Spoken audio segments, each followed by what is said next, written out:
بسم الله الرحمن الرحيم والصلاة والسلام على أشرف المرسلين وعلى آله وأصحابه أجمعين ومن تبعهم بإحسان إلى يوم الدين. إن الحمد لله نحمده ونشكره ونستعينه ونعوذ بالله من شرور أنفسنا ومن سيئات أعمالنا. من يهد الله فهو المهتدي ومن يضلل فلن تجد له وليا مرشدا. أشهد أن لا إله إلا الله وحده لا شريك له وأشهد أن محمدا عبد الله ورسوله أعد الأمانة وبلغ الرسالة ونسأل الأمة وجاهد في الله حق جهاد وتركنا على مهجة البيضاء على الطريقة الوادية الجراء ليلها كنهارها لا يزيغ عنها إلا الخالق. اللهم فصل وسلم وبارك على هذا النبي الكريم وعلى آله وأصحابه أجمعين. يقول سبحانه تبارك وتعالى في محكم تنزيله بعد أعوذ بالله من الشيطان الرجيم. بسم الله الرحمن الرحيم. ربي اشرح لي صدري ويسر لي أمري وأحلل عقدة من لساني يفقهوا قولي.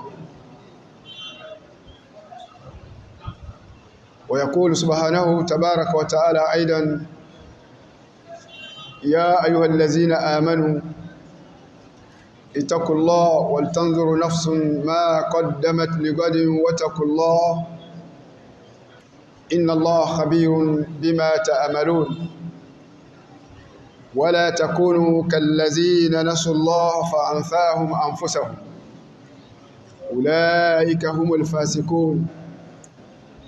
لا يستوي أصحاب النار وأصحاب الجنة.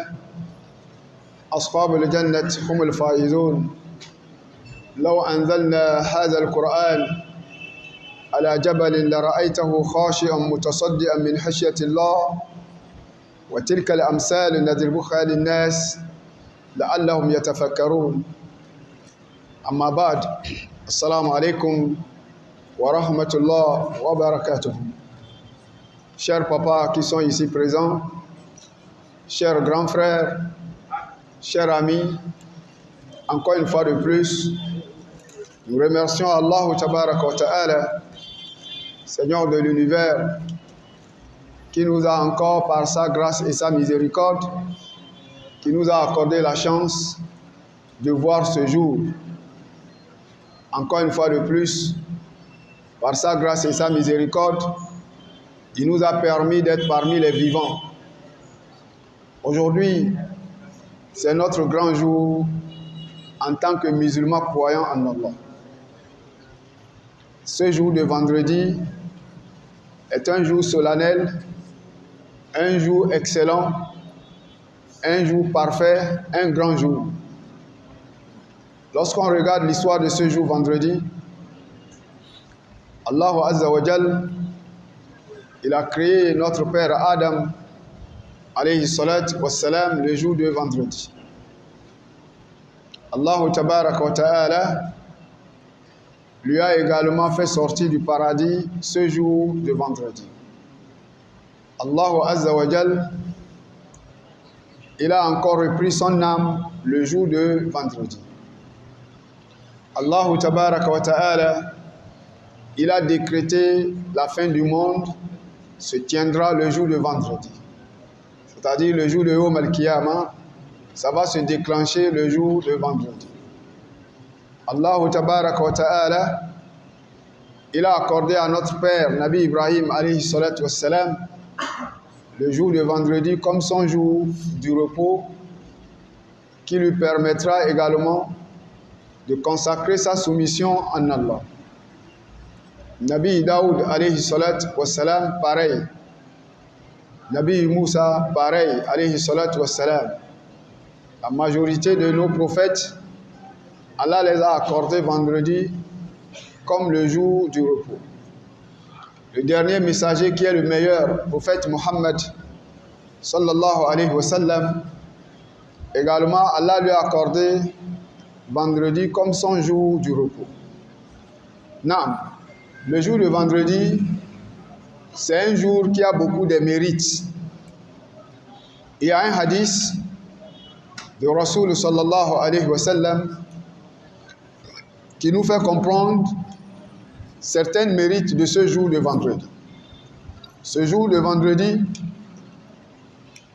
le prophète sallallahu alayhi wa sallam a dit: celui qui va venir en première heure à la mosquée, comme par exemple à partir de 7h30, celui après la prière de l'aube, il repart, il prépare, il se lave propre. 7h30, il est déjà à la mosquée. À cause de la valeur de ce jour, celui-là, le messager d'Allah dit, Allah va lui réserver une récompense semblable à celui qui lui a offert le sadaqa d'un chameau. Je répète encore ce passage.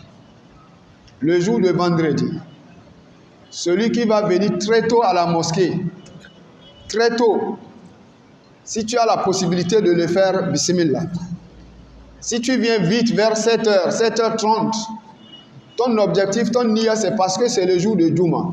C'est parce que encore le prophète sallallahu alayhi wa sallam a dit, si tu viens vite, en dehors de ta lecture du Coran, c'est récompense à part. Les azkars que tu vas faire, subhanallah, walhamdulillah, wa la ilaha illallah, avant que l'imam ne vienne, les récompenses là aussi à part. S'il y a les prêches, tu écoutes avant le khutbah, les récompenses là à part.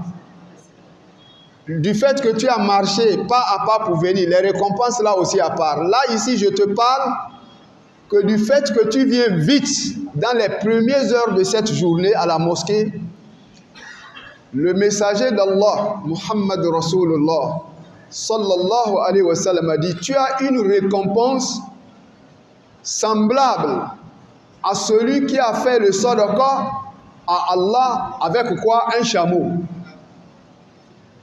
Parce que le prix du chameau coûte cher, le chameau coûte cher. Maintenant, celui qui va venir en deuxième position après ce premier, Allah Azza wa Jal va lui réserver la récompense de celui qui a fait le sacrifice d'un bœuf. Ça, c'est le deuxième. Celui qui va venir vers 8h30 ou 9h. Allahu Akbar. Celui qui viendra en troisième position, celui-là, Allah lui réserve la récompense de celui qui a fait le sacrifice d'un gros mouton. Celui qui viendra en quatrième position, Allah lui réserve la récompense de celui qui a fait le sacrifice avec une poule. Ça, c'est le quatrième. Celui qui viendra maintenant le cinquième, ça, c'est la clôture.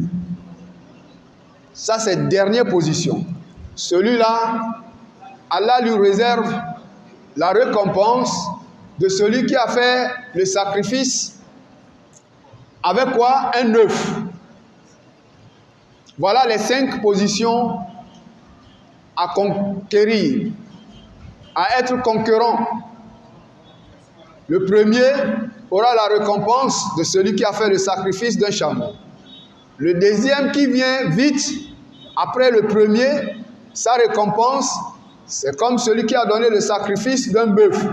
Celui qui vient en troisième position, sa récompense, c'est comme celui qui a fait le sacrifice d'un mouton. Celui qui vient en quatrième position, sa récompense, c'est comme celui qui a fait le sacrifice d'une poule. Enfin, le dernier, il aura la récompense de celui qui a fait le sacrifice d'un œuf.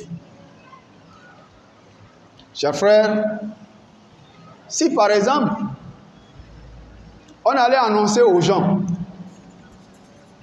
que voilà les enveloppes qu'on va étaler au premier rang, chaque enveloppe, du premier là-bas jusqu'à la fin, il y a 800 000 dedans, chaque enveloppe.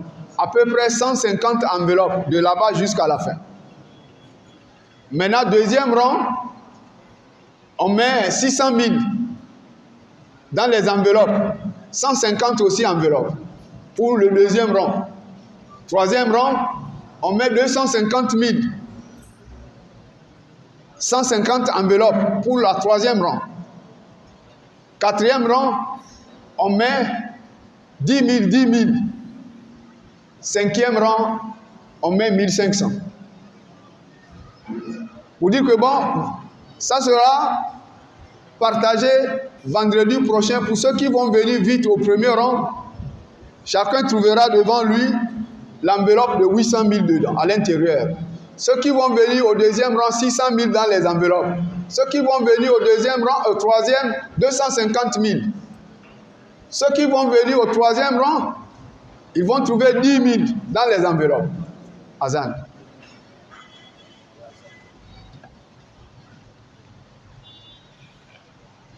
أشهد أن لا إله إلا الله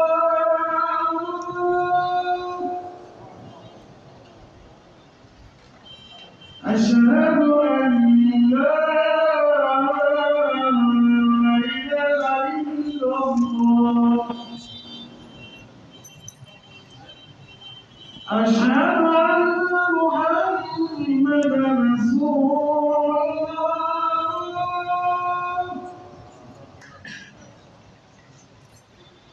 أشهد أن محمدا رسول الله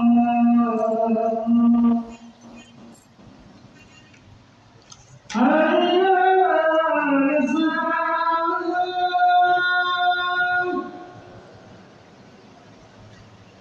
حي على الصلاة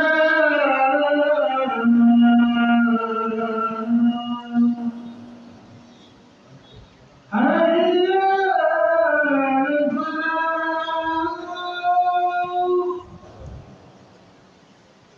حي على الفلاح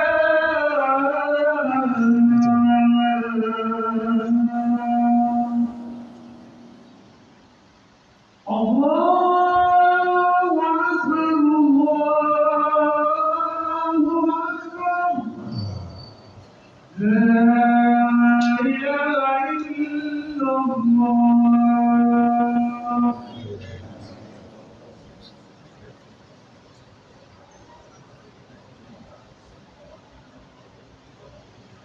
اللهم صل على محمد وعلى آل محمد وبارك على محمد وعلى آل محمد كما باركت على إبراهيم وعلى آل إبراهيم في العالمين إنك حميد مجيد. Naam, chers frères, je disais tout à l'heure, l'exemple que j'ai donné par rapport à ces enveloppes dont nous parlons, comme le hadith nous a promis,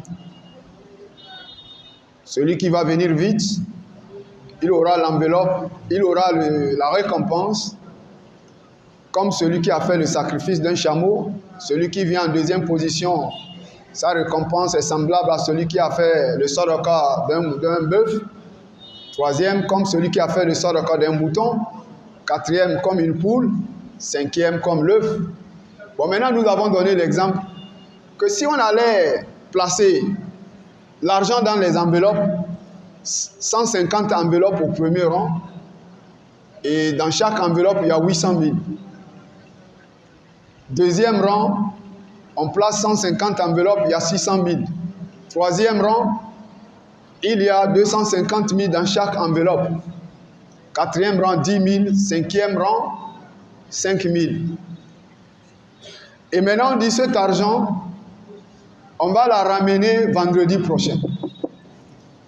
Donc ceux qui vont venir vite pour occuper le premier rang, ils vont trouver devant eux 800 000 dans l'enveloppe. C'est pour toi, tu prends. Ceux qui viendront positionner au deuxième rang, ils vont trouver les enveloppes de 600 000. Ceux qui viendront au troisième rang, pour occuper le troisième rang, ils vont trouver 250 000 dans l'enveloppe. Ceux qui viendront en quatrième rang, ils vont trouver à peu près 100 000 ou 150 000 dans leur enveloppe. Cinquième rang, 5 000. Est-ce que vendredi, pour dire que c'est vendredi prochain qu'on va partager ça? Chacun va trouver ça devant lui. Ça dépend de celui qui est venu vite. Est-ce que vendredi prochain, on ne va pas bagarrer dans la mosquée là? À cause de l'argent. Mon frère, ouvre tes oreilles, pardon. Si le bien-être de ce bas monde est bon, Ad-Dalil qawluhu ta'ala, dans ce sens, Allah dit Wallahu indahu husnul ma'ab. Allah a préparé meilleur lieu de retour pour vous dans le paradis. Au paradis, vous allez manger dans les plats en or, les gobelets en or, en diamant, les cuillères en or, en diamant. Le sol du paradis est étalé par les graviers brillants que personne n'a jamais vus. Naam. Chacun aura la force de 100 personnes. C'est ce que le prophète sallallahu alayhi wa sallam a prévu. Qu'Allah nous facilite. Et ensuite encore, dans la valeur de ce jour, de vendredi, chaque mosquée dans le monde entier, à l'instant, Allah fait descendre les anges. Les anges là, quand ils viennent, ils vont rester au portail de chaque mosquée. Tous les portes par lesquelles on rentre, par là-bas, ils sont là. Par là, ils sont là. Chaque mosquée, les malaïques, les anges, chaque vendredi, hein. Mais ces anges, leur travail, c'est quoi? Eux, Allah les envoie, c'est pour écrire les noms de ceux qui rentrent à la mosquée avant que l'imam ne monte sur le mimbar. Ceux-là qui viennent, comme à l'instant où vous êtes venus là, wallahi, votre nom est déjà écrit dans leur cahier. Les anges là, ils sont là. Ils nous voient et Allah a fait qu'ils nous connaissent et ils connaissent ton nom. Ils vont mentionner ton nom dans leur cahier. Toi qui es rentré à la mosquée, avant que l'imam ne rentre, se positionner sur le mimbar pour nous dire assalamu alaikum. Et après son salam, le muezzin fait le azan. Donc, ceux qui sont là à l'instant, votre nom, ils sont en train d'écrire un à un, les gens qui rentrent, les gens qui rentrent, les gens qui rentrent, un à un. Mais lorsque l'imam va venir se positionner sur le mimbar, paf, eux, ils vont plier leur cahier. Eux-mêmes, les malaïkas, les anges là, ils viennent, ils s'assoient avec nous. Allahu Akbar. En ce moment, qu'est-ce qu'ils veulent faire? Ils veulent écouter le khutbah. Ils veulent écouter le sermon. Donc, le nom de ceux qui vont venir, après que l'imam s'est positionné sur le mimbar, c'est fini, c'est clôturé, ça ne sera plus écrit. Mais ceux-là, ils auront leur récompense de Juma. Mais ils n'auront pas ce privilège du fait que le nom est mentionné avant l'arrivée de l'imam. Donc, mon frère, c'est pour te dire que toi qui viens vite, avant l'arrivée de l'imam sur le mimbar, du courage. Tu as entendu deux valeurs différentes qu'Allah t'a réservées. Première valeur, c'est ce qu'on venait de dire. Si tu viens vite, c'est comme si tu as donné le sacrifice d'un chameau jusqu'à la fin. Maintenant, deuxième valeur, ton nom est mentionné par les malaïkas, les anges, du fait que tu es rentré à la mosquée avant que l'imam ne vienne sur le mimbar. Dans ce sens aussi, Allah dit dans le Coran, فَلْيَتَنَفَّسْ الْمُتَنَافِسُونَ. Allah dit les concurrents sur la voie de Dieu doivent être en concurrence. Pourquoi? Allah dit parce que وَمِزَاجُهُ مِنْ تَسْنِيمٍ. Il y a des boissons dans lesquelles j'ai mélangé quelque chose que vous ne connaissez pas. La chose là s'appelle tasnim. Naam, qu'Allah nous donne. Donc, chers frères, voilà un peu quelques valeurs, quelques récompenses qu'Allah a réservé aux croyants qui respectent les heures du Juma. Taïb. Hier, ceux qui nous suivaient ici, Ba'da Salat al-Maghrib, nous avons évoqué le sujet de zina, la fornication. Ceux qui étaient là le savent. Et on a commencé seulement ce sujet. Voilà comment l'heure nous a fait du défaut. On est rentré dans ce sujet et voilà que l'heure nous a fait du défaut. Et nous avons promis les uns et les autres que, Inch'Allah, si Allah nous donne ce jour dans lequel nous sommes à l'instant, nous allons revenir là-dessus. Parce que ce fléau, ce phénomène, cette mauvaise habitude, le zina, la fornication, elle est répandue au sein des musulmans aujourd'hui, hommes et femmes. Hommes et femmes aujourd'hui sont bien et belles plongés dans la fornication, dans le zina. Parmi eux, tu trouves d'autres. À chaque fois, il est à la mosquée, mais ça ne lui empêche pas de faire le zina. Subhanallah. Chaque fois, tu es à la mosquée, mais tu es plongé dans le zina. Au point où tu as fait même un enfant dans la fornication. D'autres, 2 enfants dans la fornication. D'autres, 3 enfants dans la fornication. D'autres même 4. Et ces enfants, parmi eux, tu trouves les hommes. Parmi eux, tu trouves les femmes. Et parmi ces enfants, les filles, parmi eux, sont grandir à l'instant. D'autres sont à l'âge de 18 ans. D'autres sont à l'âge de 19 ans. D'autres sont à l'âge de 20 ans. Tes filles, même que toi-même tu as fait dans le zina, elles sont nées dans le zina, grandies dans le zina, te trouver dans le zina. Et eux-mêmes, les filles là aussi, font le zina. Et elles ont engendré aussi les enfants dans le zina. Subhanallah. Toi, tu es général dans la fornication. Tu as les grades d'un général dans la fornication.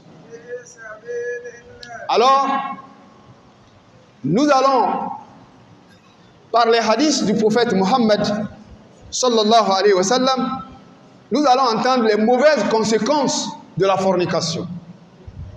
En premier lieu, commençons par le Coran.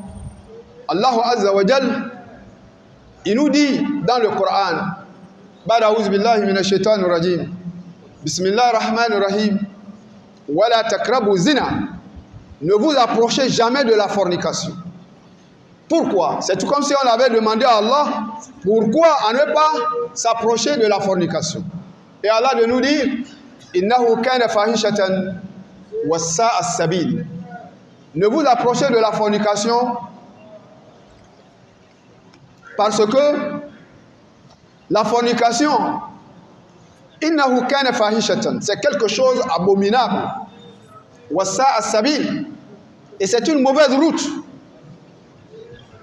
Mais ce verset, les musulmans le récitent, les musulmans l'entendent, les musulmans l'écoutent, mais jusqu'à présent, ça ne leur dit absolument du tout rien. Voilà pourquoi hier je disais que ces pervers qui persistent dans la fornication, malgré l'interdiction de ce verset venant de la part de Allah Azza wa Jal, celui-là qui t'a créé, qui t'a donné tout ce qu'il faut pour vivre, il t'a éloigné de zina, mais tu ne fais que noyer dedans, tu ne fais que nager dedans. Alors que si c'était l'interdiction du monsieur le maire, monsieur le préfet, monsieur le colonel, monsieur le procureur, tu allais s'éloigner.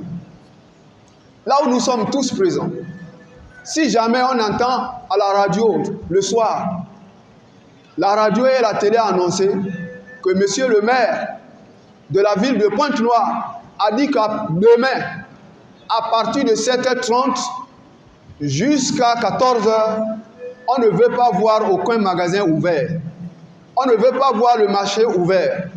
Je vous demande à cause d'Allah, on va respecter ou bien on ne va pas respecter? Ah, Jama, Wallahi, la réponse est claire, on va respecter.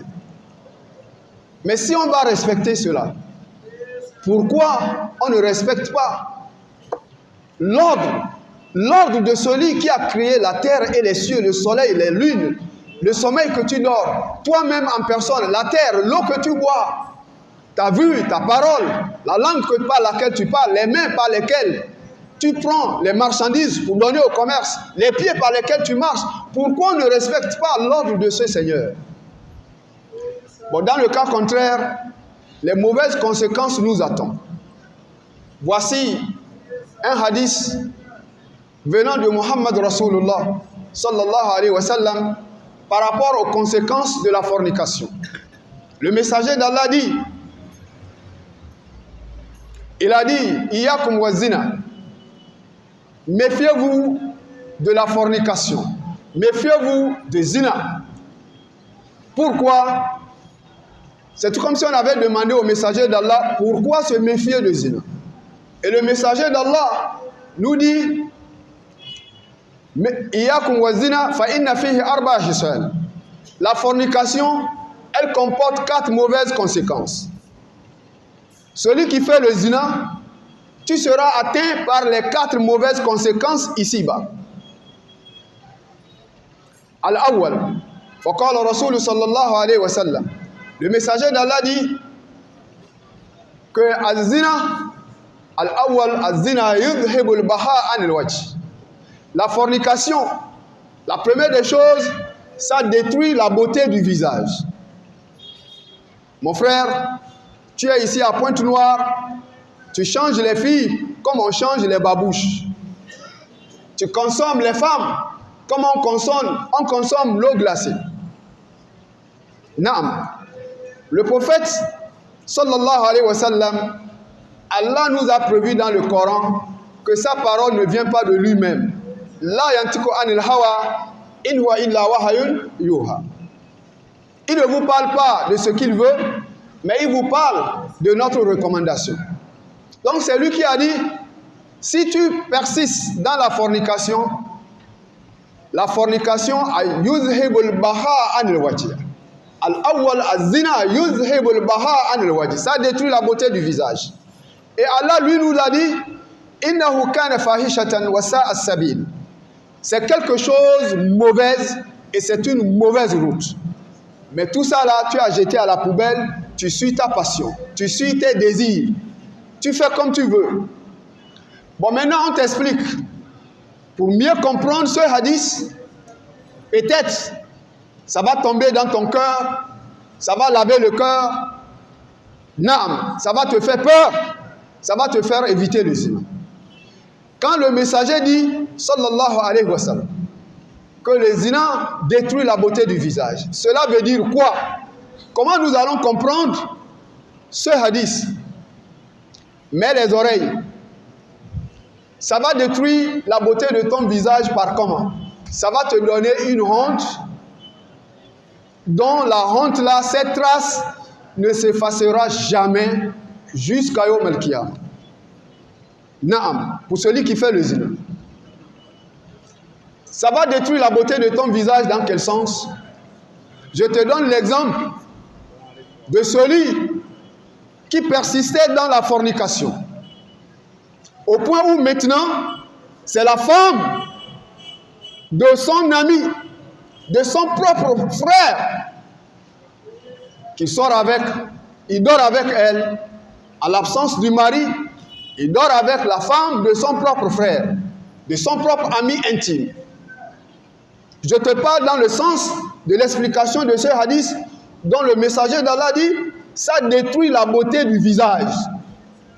Ce dernier qui sortait avec la femme de son ami intime, un jour, le mari a découvert, il a été informé que ton ami là, lorsque tu n'es pas là, on le voit avec ta femme.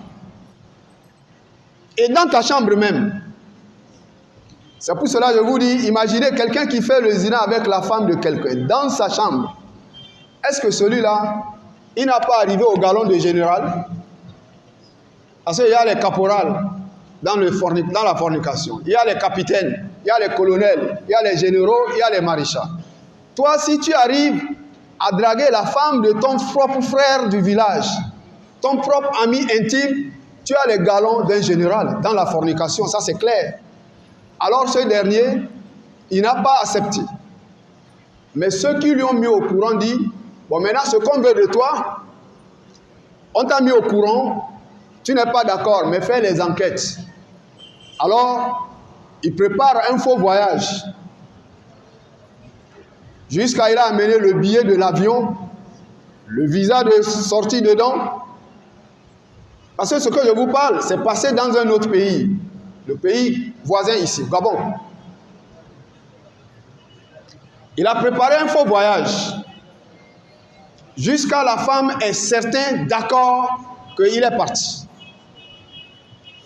Maintenant, un certain nuit, voilà le mari qui revient dans la maison. Arrivé dans la maison, il trouve les chaussures de son ami devant sa portail, devant sa chambre. Et il sait que ça là, c'est les chaussures de mon ami. Il cogne. Il refuse d'ouvrir. La femme dit non, ça c'est pas mon ami. Fais ce que tu veux de moi. Alors ce dernier n'a pas tardé. Il a cassé la porte. Et bien avant tout, il avait déjà payé un machette neuf.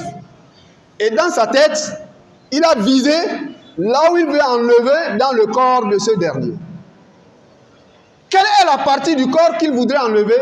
C'est son bras droit, du haut à l'épaule.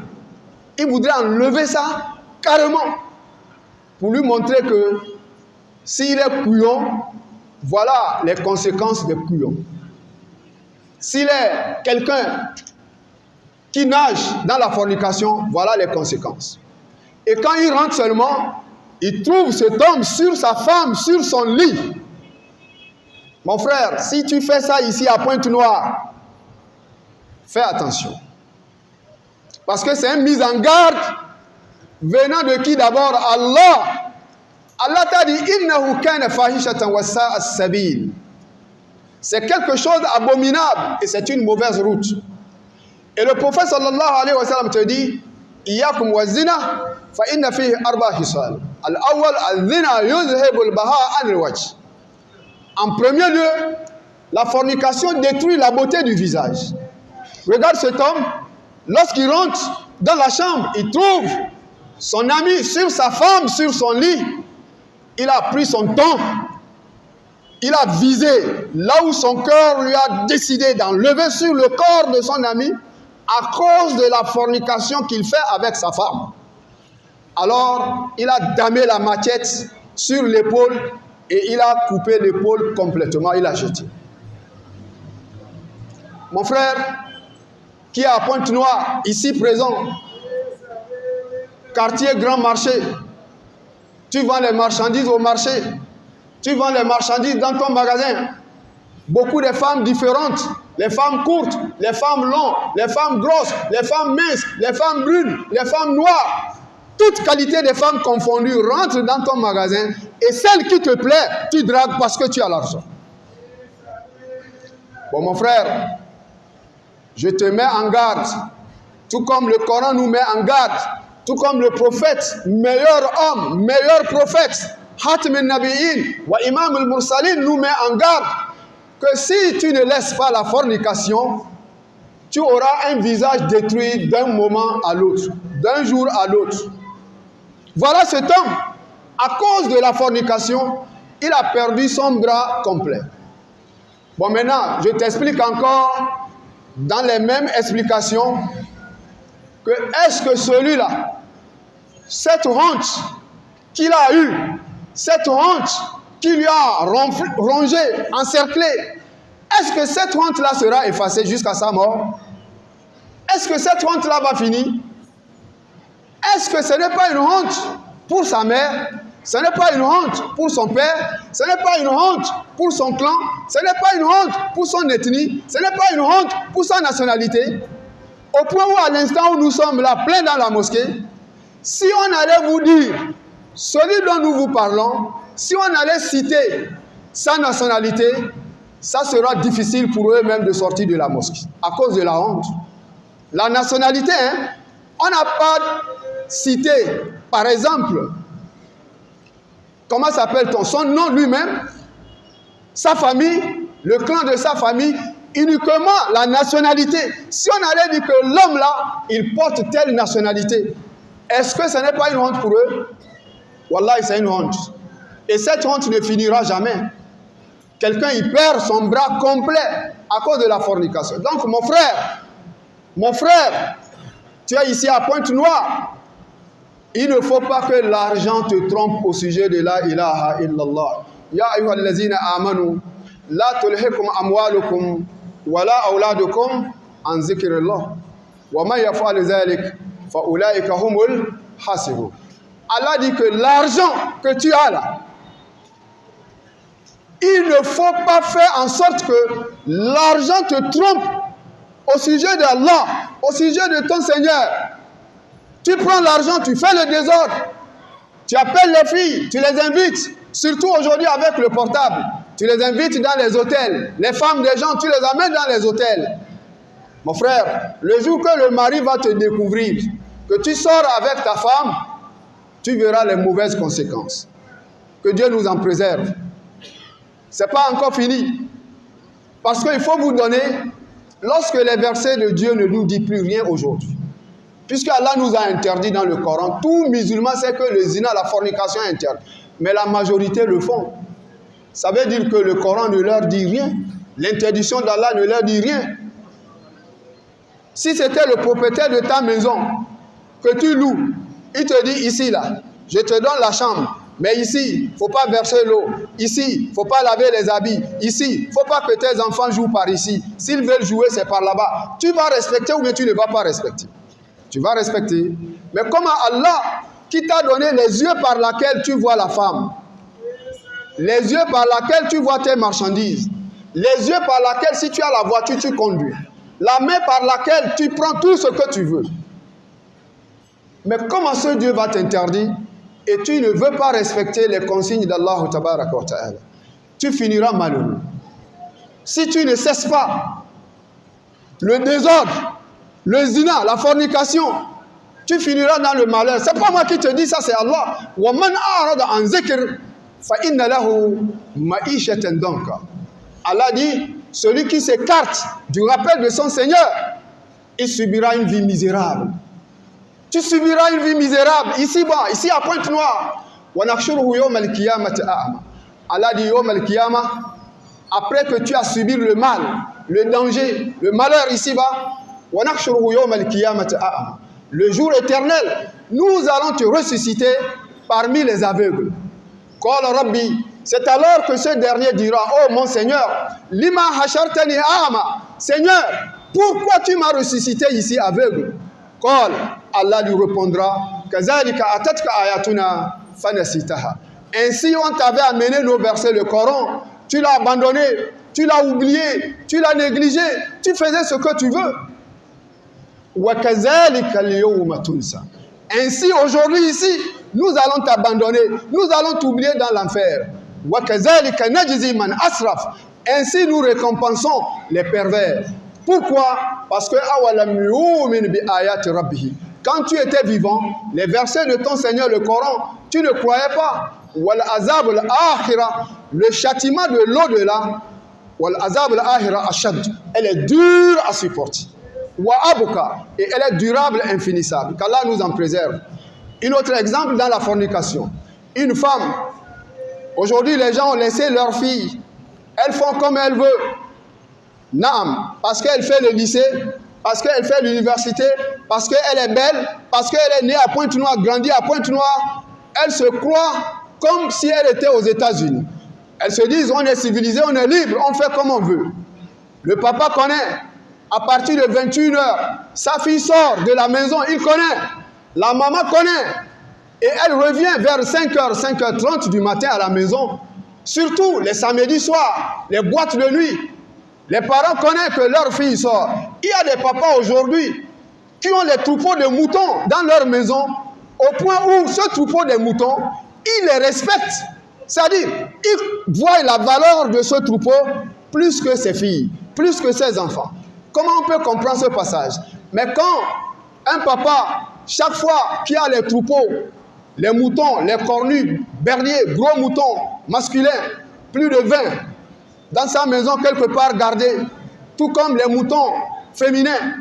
Mais ce papa, chaque fois, lorsqu'il veut dormir, à partir de 22h30, avant de dormir, il se lève debout. Il prend la torche, il part vers le troupeau, il torche la torche sur chaque mouton. Chaque pouvoir, est-ce que le nombre de moutons que j'ai sont en place ou pas?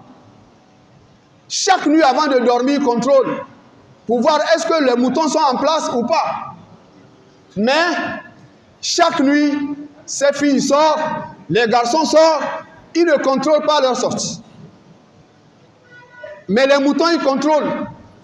Vous voyez combien de fois celui-là, il a donné l'amour, la valeur, la considération à son troupeau de moutons par rapport à ses enfants. Comment tes enfants, garçons, filles, vont sortir chaque 21h30 après avoir mangé, ils ne reviennent que le matin, 5h, 6h, 4h30. Des fois, d'autres, ils sortent par la porte, ils ont la clé, ils sont partis faire les clés minutes. Le père même, tantôt il connaît, tantôt il ne connaît pas. Mais comment ça? Tes propres filles, ils te dominent dans la maison. Ce qu'elles veulent, c'est ce qu'elles font. Bon, mon frère, papa, si tu laisses la fille jusqu'à ce niveau, elle va t'apporter la honte qui va te faire pleurer, couler les larmes. Et les gens dans le quartier viendront te demander, papa, qu'est-ce qui te fait pleurer? Tu ne pourras jamais leur parler. Je t'explique. Je te donne l'exemple. Une femme qui a grandi dans la fornication jusqu'à... Elle est mariée. Comme étant déjà une fille, elle connaissait qualité des hommes. Après le mariage, elle est en mariage, mais toujours elle sort avec des hommes. Elle fornique avec les hommes. Alors son mari, lui aussi, il est fatigué, il a jeté l'éponge. Ça veut dire quoi? Il a pris cette femme avec cette bagage, il a payé billet d'avion, il l'a ramené au pays. Il l'a remis à ses parents. Maintenant, cette même femme, elle avait déjà des hommes dehors. Alors, elle a téléphoné à ces hommes. Parmi eux, elle a choisi un. Envoie-moi 200 000. Si tu m'envoies les 200 000, je reviens au Gabon, je vais rester avec toi. L'homme là l'a envoyé 200 000. Elle est arrivée au Gabon. Elle demande encore de la donner 200 000. Elle va payer les habits. Le gars là encore donne 200 000. Le mari, lui, l'a déjà enlevé dans son camp. Maintenant, c'est parmi ces gars qu'elle sort dans le zina qu'elle a demandé l'argent. Il a envoyé 200 000, elle est venue. Arrivée là, elle demande encore 200 000 pour payer les habits. Il a donné. Encore, elle demande encore troisième fois 200 000 pour mettre quelque chose comme marchandise sur la table. Il a donné. Ça fait combien? 600 000. Regarde comment le zina t'entraîne dans le malheur. 600 000, c'est une petite somme. 600 000, si tu donnais dans la mosquée, fils Abilillah. Ou bien 600 000, si tu donnais à un imam. 600 000, si tu donnais à quelqu'un qui enseigne le Coran. Regarde les ulamas qui sont là, qui enseignent le Coran. Si tu leur donnais 600 000, est-ce que tu ne lui as pas enlevé une partie des épines qui lui piquent en bas de son talon? La mosquée, regarde l'eau qu'on utilise, qu'on consomme. Regarde le courant, regarde le ventilateur. C'est avec l'argent qu'on paye. Mais tu prends 600 000, tu payes, ça, tu donnes à une femme. Subhanallah. Et cette même femme encore, un jour, il retrouve encore la même femme, elle lui trompe et suit un autre homme. Ça, c'est le zina dans le zina. Ça, c'est les conséquences de la fornication. Lui, il fait le zina avec la femme là, et lui-même en question, il ne veut pas que de voir encore cette femme, elle fait le zina. Subhanallah, regardez comment vous allez comprendre ça. Toi-même d'abord, Allah t'a interdit, tu le fais. Maintenant, étant que tu as pris cette femme, tu fais le zina avec elle, et toi-même, tu ne veux pas qu'elle fasse le zina. Quelle justice! Quelle injustice! Aussitôt, en voyant cela, un jour, il a promis cette femme qu'il y a une nouvelle boîte de nuit qui sera ouverte dans tel quartier, telle date. Je te promets, on va aller ensemble. La femme, la pauvre femme, elle croit que... Et puis ce que je vous parle, cette femme aussi, elle est musulmane. Hein? Mais elle est musulmane. Elle est musulmane. Il a promis de l'amener une boîte de nuit. Il est parti payer des robes somptueuses, des chaussures somptueuses, des colis, des bijoux, des bracelets, des boucles d'oreilles. Que ça, je t'ai amené, c'est pour la promesse, pour cette boîte de nuit qui sera ouverte en telle date et tel quartier. C'est un quartier loué vers là où il y a la poubelle. C'est passé aussi à Libreville. Il amène là-bas le jour-là, elle croyait que c'est vrai. Il a payé les bonnes nourritures, les bonnes jus. Et là, s'est habillé, sapé. La nuit, vers minuit, ils sont partis. Arrivé là-bas, il la provoque. La pauvre femme, elle se défendait. Et il la met au sol. Il avait déjà payé un couteau neuf. Qu'est-ce qu'il a fait avec cette femme? Il l'a égorgé complètement, la tête à part, le corps à part. Jama'a, vous avez entendu le sens de ce hadith. Az-zina yuzhibul baha an al-wajh. Ça détruit la beauté du visage. Oui, cette pauvre femme qu'on a égorgée, enlevé la tête à part, le corps à part. Est-ce que sa mère, quand elle va entendre ça, c'est pas une honte? Son père, quand il va entendre ça, c'est pas une honte? Sa famille, quand ils vont entendre ça, c'est pas une honte? Ses enfants, quand ils vont entendre ça, c'est pas une honte?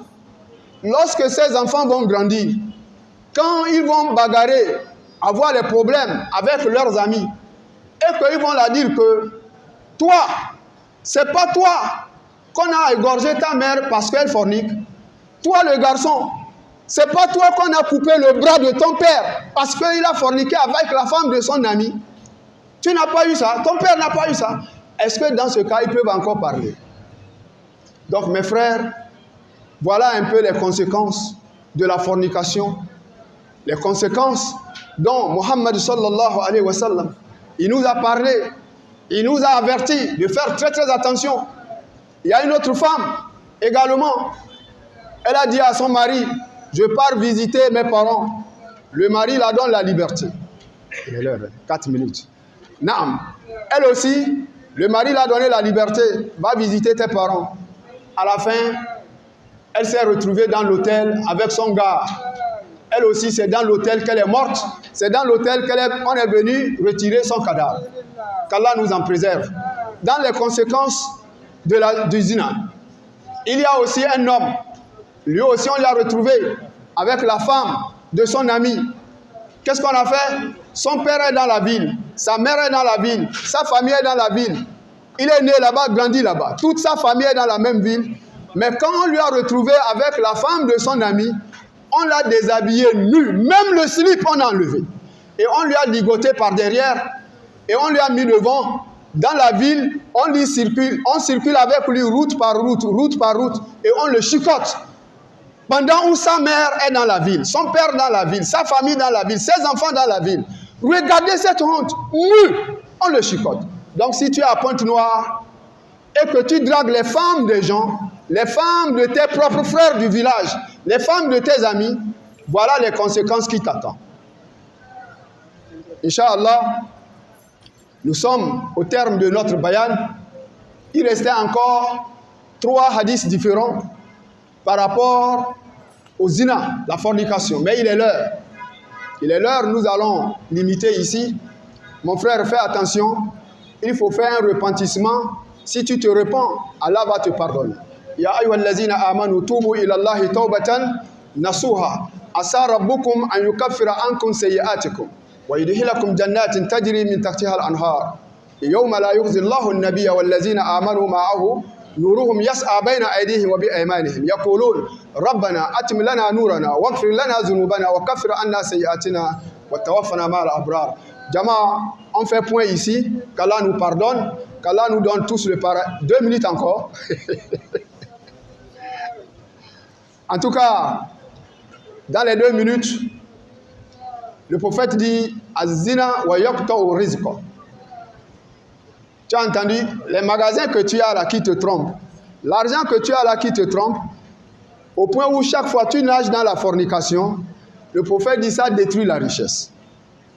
Si tu as un magasin de quincaillerie, magasin d'alimentation, magasin de carreaux, magasin des moquettes, magasin des habits que tu vends, c'est ça, l'argent rentre, tu prends l'argent là, tu donnes aux femmes. Tu prends l'argent là, tu donnes aux femmes, un jour tu finiras pauvre. C'est pas moi qui te dis, c'est le prophète Mohammed sallallahu alayhi wa sallam. Naam, wa yaqta'u rizqa, ça détruit la richesse. Combien de nos frères qui sont devenus pauvres ici à Pointe-Noire à cause des zina. Il a la boutique, il prend l'argent, il donne aux femmes. Il a un camion, il conduit, il prend l'argent, il donne aux femmes. À la fin, il devient pauvre, il n'a plus rien. C'est le prophète qui a dit, si tu fais le zina, tu ne cesses pas, tu ne se repens pas, tôt ou tard, tu finiras ruiné, tu finiras pauvre. Qu'Allah nous en préserve. L'imam. Subhanak Allahumma bihamdik. Ashhadu an la ilaha illa ant. Astaghfirullah wa atubu ilayk. Wassalamu alaikum wa rahmatullah wa barakatuh.